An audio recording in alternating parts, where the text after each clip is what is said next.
It was a middle-aged Latino man, about 5'6", wearing a gray hoodie and cargo shorts. We're not worried about him. Like, we good. We are A-okay. Like, YouTube, yo, bro, I would be lying. I would be lying if I said, bro, I come in this bitch every day in a good mood. I'll be telling a false tale. Like, bro, it's really like this. Like, I set a goal that I was gonna post every single day of the year of 2023. So like, no matter how I'm feeling, no matter like good, bad, sad, whatever emotion I'm feeling, I gotta get in this hole and I gotta talk. Like I feel like that's really gonna make me better and really get me comfortable with the camera, the lighting, and the editing and all that. But anyway, like with the moral story, what I'm basically trying to tell y'all, like you gotta keep going no matter if you're mad, sad, broke, your girl left, your man left, like nigga, life go on, bro. Like time heal all wounds. So like I'm not even gonna lie to y'all. I'm not in the best mood right now, but I'm tired as hell. But look, I love y'all. Like today my brother was telling me that he be telling his friends about my like YouTube channel.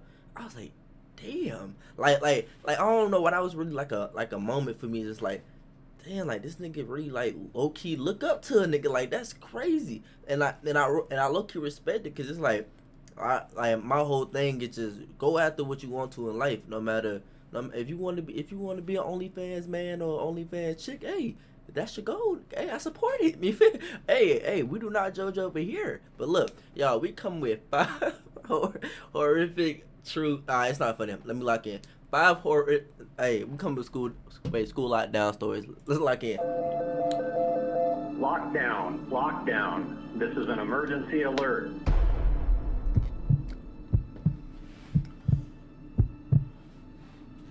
Before being taken on as a full-time teacher at a high school a little outside of Austin, Texas, For sure. I was a substitute. I would sub in for a multitude of classes, with my main subject area being math classes. Being a sub, I would most days have a lot more off periods, of course, since I would work more on an as-needed basis. This was on a day that started like any other. I had 4 classes I would be subbing for that day. They were all the math classes that a specific teacher would teach, including geometry and algebra. I would usually enjoy subbing for science classes, as the teachers would usually just have me show the class an educational documentary and then hand out a question sheet, which would be handed in at the end of the class to be graded. With math, though, you'd actually have to teach the material. Ooh, I'm sorry. I gotta talk about these desks real quick, y'all. I've had the best sleep of my fucking life on these desks right here. Like, shout out to whoever created. Hey, they need a raise. Man, shout out to you. Like, no matter who you is, I don't care what, you can't do no wrong to me, sir or madam. You have did the impossible. Like, I have slept in queen, king, all type of beds. This right here, I don't even know. That's the table. The table is cold. The chair is stiff. Like so you like knocked out. I'm telling you, man. Hey, shout out to him or her. As a sub, I arrived to school and picked up the keys from the front office to the 2 classrooms I'd be subbing in that day. Both classes were in the math hallway, which was downstairs to the far left of the school. The periods I was teaching that day were something like 2, 3, 7, and 9. I had already taught the first 2 classes, so I had about an hour and a half before the 7th period class I'd be teaching. During most of this time, I stayed in the classroom of the last class I just subbed for, since it was empty for the next 2 periods. For sure. I was doing a mix of work-related and non-work-related things on my laptop. Is that normal? Period 6, there would be another class here, so I'd migrate to the teacher's lounge by the back of the school. For sure. After the second bell rang and period 6 began, I was walking the empty halls to the teacher's lounge. I'd been in the lounge multiple times, and honestly, it would usually be subs sitting in there, if anyone. The teacher's lounge is pretty much in the back corner of the school, by a separate back entrance that's only unlocked from the outside by teachers' ID cards. Okay. I set my belongings down on a table in the empty teacher's lounge, and this was when I heard knocks at the back exit door. I went out to the hall and to the doors, where I saw a clean-cut looking man with gray short hair and a button-down shirt tucked into khakis, with a black jacket over all of it. He looked like a teacher. He saw me through the glass and smiled and asked me to open the door. I asked, "Bitch, where your ID? let you in. Where your ID, sir? Smile, bitch. The fuck? I don't give a fuck about your smile. If he were a teacher here. He said, yes, my name's Mr. Abrams. I don't have my ID on me today. I opened the door for him, and he thanked me and quickly walked past me. I noticed that now he had his hand in his right pocket. He had some serious movement in his step. He seemed to know where he was going. Actually, he was going in the direction of the math hallway. I suddenly felt like I may have made a mistake letting him in without ID. I rushed to my laptop and pulled up the staff directory, which was accessible to all employees of the school. I looked up Mr. Abrams. There was not a single teacher at any of the schools, elementary to high school, with the last name Abrams. I had no choice but to call the front office and let them know that I think someone pretending to be a teacher had entered the building. This was taken seriously as the school issued a lockdown immediately, sending every classroom an automatic distress call to lock all doors and turn off all lights immediately. You just sold the bag.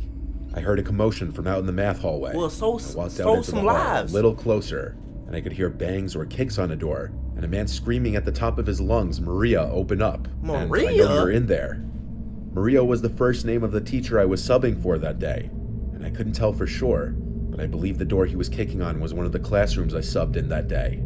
Police had surrounded the school in literally minutes, and had entered from multiple entrances and detained the man. Yes, sir. I didn't witness it happen. It was down in the intersecting hallway, and I wasn't allowed past the police. For sure. The teacher I subbed for, who I changed the name for her privacy, had called out of work that week, originally alleging she was very sick. The man who came to the school banging on the door was apparently her ex-husband, and as far as rumor has it, Maria did something horrible to him. Not much of a rumor, because clearly that would be the case if he came to the school with a gun. Everyone's guess is he came to kill her and then himself. No one knew where Maria went to hide from her ex, or what the full story was, but she didn't return to work for months. I pray to God all the time thanking him that no one was hurt or killed, because I was the one to let him in. Oh my! It would have forever sat on my conscience. Hey, wait, hold on. Do she still got a job? There's no way. There's no way. She, bruh, they should let you go, sorry. I'm not even gonna lie to you. Like, there's no way you should be able to be even telling this story. Like, what?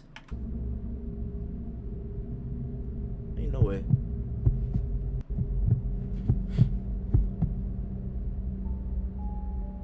The story is told in the perspective of a college-aged female. For sure. I attend university in Massachusetts. I currently live off campus in my final year here, but this took place when I was a freshman living in the dorms. Freshmen are on the first floor of every building on campus. This was the winter semester. It was a freezing cold day. I just finished up my last class around 5 p.m. Our professor let us out really early. It was already dark out as I was walking back to my dorm. Hell no. On my walk back, I got a text from the university. The text started in all capitals, saying, "Attention all faculty and staff. Get to a safe building immediately." As a suspicious man was walking around campus approaching women with crude, threatening comments and telling them he had a gun.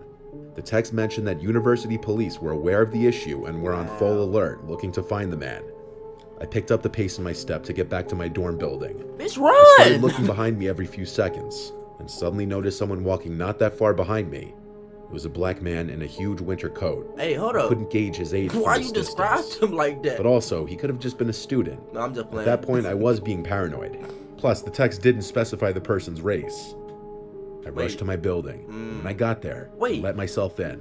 I'm gonna let slide. To get into any dorm buildings on campus, you need to use your student ID cards. I entered the building. The first door shut, then I opened the second door. That's when a loud bang at the first door made me jump. It was that man from behind me before. He was asking if I could open the door. I was about to ignore him, but then he said, "Please, I'm cold."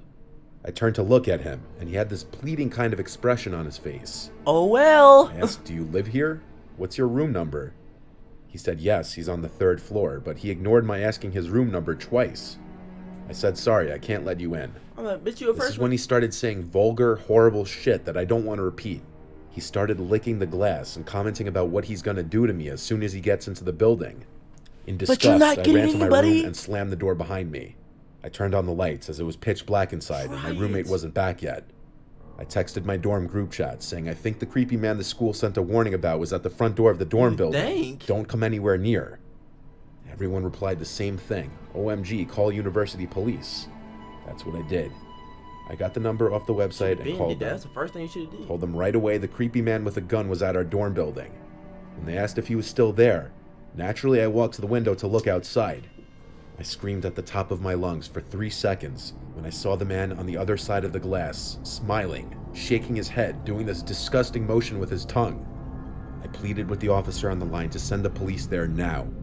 The man on the other side of the glass took off running, and he disappeared into the darkness as soon as he was beyond the light of the light post. Like he really ain't about it. Like let's be honest. I'm not. I'm not saying I want anything bad to happen, but like he had a clear opportunity right there. Like if he was, if he really just doing this for power at this point. Cause he just like he really like if he really was like living like how he's saying, like he would have made a move. Like see, look, I am not promoting violence at all. I'm just saying, man, stop the bullshit. Stop it. Like he had a clear opportunity. He could have in the window, but hey, he ain't John Wick, so it don't matter. I still cried for the police to hurry, and as soon as one of them got to my dorm room, I let him in and described what the man looked like. He told me to stay in my room and don't leave again for the night. Stay in my room. He advised I tell all my friends in the building to do the same. An additional text was sent out to all residents of my building. What is y'all gonna do? That man when all things he said to me were beyond disturbing. I didn't see a gun on him, but honestly, anything could have been in his massive coat pockets. The campus had extra police on duty the rest of the week. Keith? Keith is a crazy name. Like, Keith probably When I was did in second grade. Like, what? Each day of the week, we'd have a different extracurricular activity at some point in the day. I think it went Mondays was art class, Tuesdays was music class, Wednesday was library day, and so on. By second grade, kids were allowed to walk to the bathroom unattended as long as they got permission and took the special hall pass item chosen by the teacher of the class. Hell no. For the art class, it was this big green plastic crayon that was meant as the bathroom pass. Fire. I remember this memory almost vividly, which makes it all the more disturbing when I think about it. Honestly, I was kind of a weird kid when I was in elementary school. What is weird in elementary did school? have some social issues that I don't think ever got diagnosed. In second But I would grade? sometimes just do weird things. Case in point, we were never supposed to just take the bathroom pass and leave the classroom without asking first.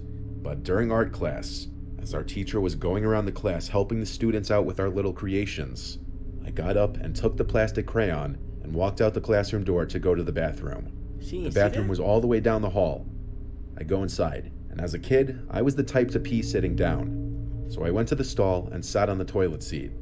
This was when I heard the loudspeaker outside the bathroom, that the school was going into lockdown. My heart started to race. I was outside of the classroom during a lockdown. I was terrified. I don't remember if I finished peeing or not, but I know I got right off the toilet seat and went outside back into the hall. Hell I no. was scared I was going to get in trouble. I saw all In the classroom doors were trouble? shut with their blinds down and lights off already. I'm scared I'm finna get, It was too late. like, not see the I rest saw a of man walking tomorrow. down the hallway. I assumed it was a teacher, even though he wasn't dressed like one. I had the wits of a second grader. So I said, "Excuse me, I'm locked out of my classroom." Oh, Lord. I remember vividly. He said back, "Oh, that's all right. Come with me. I know where to go." He grabbed my hand and we started walking in what seemed to be the direction of the back exit. That's when I heard a familiar woman's voice keep screaming Troy, my name, from behind us. It was my art teacher, Miss Green. She screamed at the man to get off me and grabbed me by the arm and tugged at me back to the art classroom. Once inside, she locked the door and scolded me quietly. I remember seeing the worry in her eyes. She might have even been crying. The lockdown continued for another half hour at least. The whole time, I was confused, scared, and most of all embarrassed by all the stares my classmates were giving me. The principal came on the loudspeaker eventually and said the lockdown was over. When my art teacher got on the phone with, I assumed, the front office, I think whatever she said was what prompted the faculty to end the school day early. I'm so grateful for Miss Green. She really put herself in danger and saved me from something horrible, whether it be from kidnapping to any amount of emotional trauma. Wow. That's actually wild. 24. This happened to me when I was a junior in high school, around April or May of 2019. Hey, that's the GOAT year. That's the GOAT year. I live on the Mississippi Gulf My year. Coast, but for privacy reasons, turned I'll up leave out the junior. school name.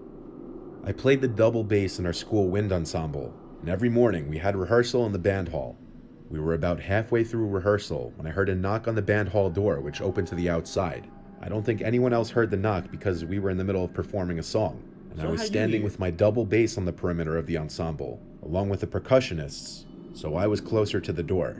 Before anyone could say anything or react, one of the percussionists who I knew just blindly went over to the door and opened it for the person outside. Okay. We had been repeatedly told by the band directors to never open that door for anyone on the outside unless it was a student, and even the students had to show their student ID badges through the window before being let in. Valid. But we still have to open that door a lot for other students as it locks on its own. So he probably just opened it without thinking and didn't look through the window. As soon as he opened the door, the person forcefully came in and walked to within 15 to 20 feet from where I was standing. Okay. It was a middle-aged Latino man, about 5'6", wearing a gray hoodie and cargo shorts. We're not worried about him. Like, we good. We are A-okay. Like, what?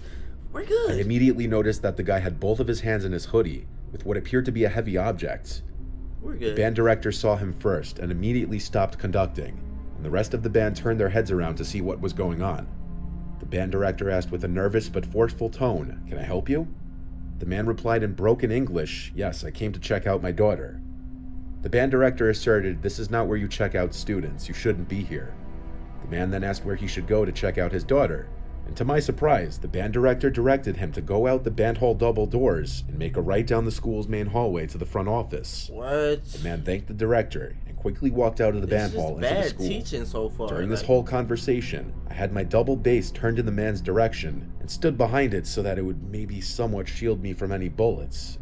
After the man had disappeared down the hallway, the entire orchestra was speechless for a minute or so, processing what just happened. The director immediately called the school security, and within a minute or so, the school was on lockdown.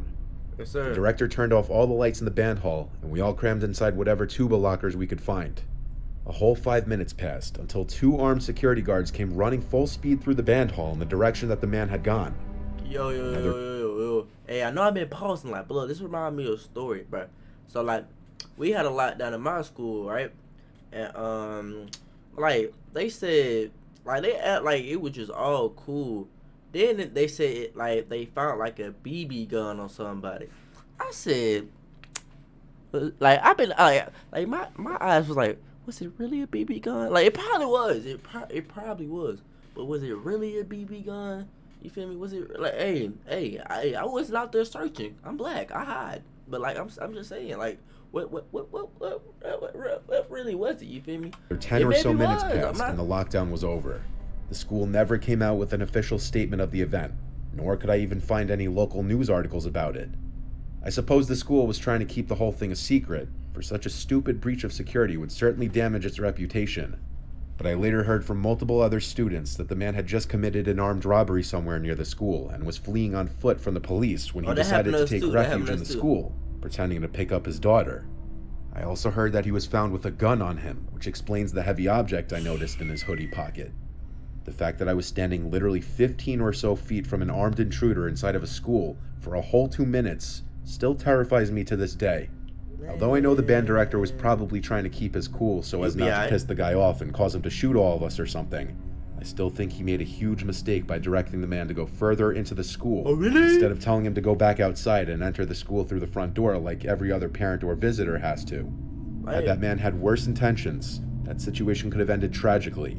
I'm glad I'm not in high school anymore, because now I know firsthand how easily such things could happen at the hands of a careless mistake. Story 5. This experience was short and to the point. For sure. I was a very young child in Catholic private school. I was in the 4th grade. Our school would routinely practice lockdown drills. I think once every couple of weeks we'd have one. Is these? All of us in the class were always excited for them. For some reason as kids we just found it to be fun. It's all a joke when you're that young. Half the kids don't even realize what you're practicing for, and the other half who do don't ever expect a real lockdown to happen. Okay. One day it did though. Over the intercom came a voice from the front office saying, "We're going into lockdown, this is not a drill." I remember some kids still laughed at the announcement, as if it were cool to hear that we're going into lockdown. Boy, No one could have prepared for what came next. As our teacher seemed concerned and rushed to shut the door and the lights and yelled at us to get in the corner, I think that's when everyone realized this wasn't just a regular lockdown drill. She just told you! Something serious was going on. We all huddled in the corner of the room. Each door had a narrow glass window which could be looked through. Suddenly the silence was broken by crazed screaming from the halls. We It was one lone male's voice. It was just incoherent screaming. The man was chanting something. The screams got closer, and I remember how scared we all started to get. The screams got closer until they were right outside our classroom door, and then bangs on the door made a bunch of us scream and cry. Damn. The man on the other side of the door screamed, "Your God is dead. Jesus didn't die for your sins. You're all gonna burn." Word? Our teacher tried his best to calm us down as the screams Let's see what's intensified. finna The happen to man you, though. started to yell, "I hear Who you got there. that? I Not see mine?" you. Open up the door." The man screamed words I didn't understand at the time, but I believe looking back, he was screaming Islamic phrases and shaming our religion. I was too young to put it all together immediately. The bangs on our door stopped, and the screams continued further down the hall away from the door, but they could still be heard.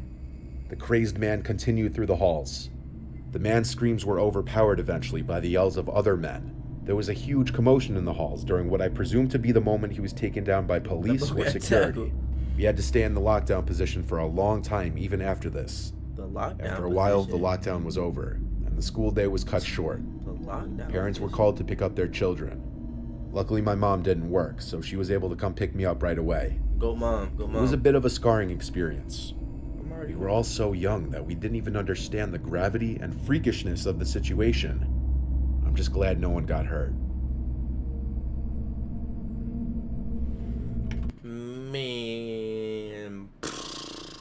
Man, like, the world just so, like, messed up. Like, I don't really even understand the world no more. Like, I don't even try to. Like, I don't try to understand why people do certain things. Like, everything just messed up. Like, what was once good, like, is, like, bad now. Like, people love toxicity. People love negativity. Like, people would rather see, like negative news than positive news. Nobody want to hear about the cat that got saved, or the dude who donated half his check to his favorite charity or something. They want to hear about bro down the street getting shot, or this rapper dying. Like, the world's so, like, backwards, man. Like, and we all trying to put each other down while everybody trying to build. So it's like everything on top of us, and that's why, like, I feel like people just crash out. Like, people just get tired. Like, I can understand why people just be like, damn, like every day I'm fighting, but like what's the point if it like damn, like, if every day I'm fighting and here come another punch tomorrow, it's like, how many punches you, like, God, like, I know I'm tough, but damn, like, chill. But at the end of the day, man, like y'all ever got, like, a bunch of whoopings, and then, like, after a while, it's just like it don't even hurt no more. It's just like, for sure, like, and it's like, we just gonna keep getting hit, and it's like, it is what it is. So, like, I feel like through time, bro, we just gonna get used to, like, bush, and that's kind of sad. Like, if I'm just gonna get used to bush, but at the same time, things gonna get better. Like, just because things bad right now don't mean, like, later on things get healed. Like, sometimes you need to take a break from a person or your friends, or just, like, anything that's causing you, like, to, like, mentally slow down, or mentally, like if it's mentally bringing you down, take a break. That could be social media, family, anything. Just take a break from it. But y'all, I love y'all, and I need y'all to stay safe, and I'll see y'all next video. We out.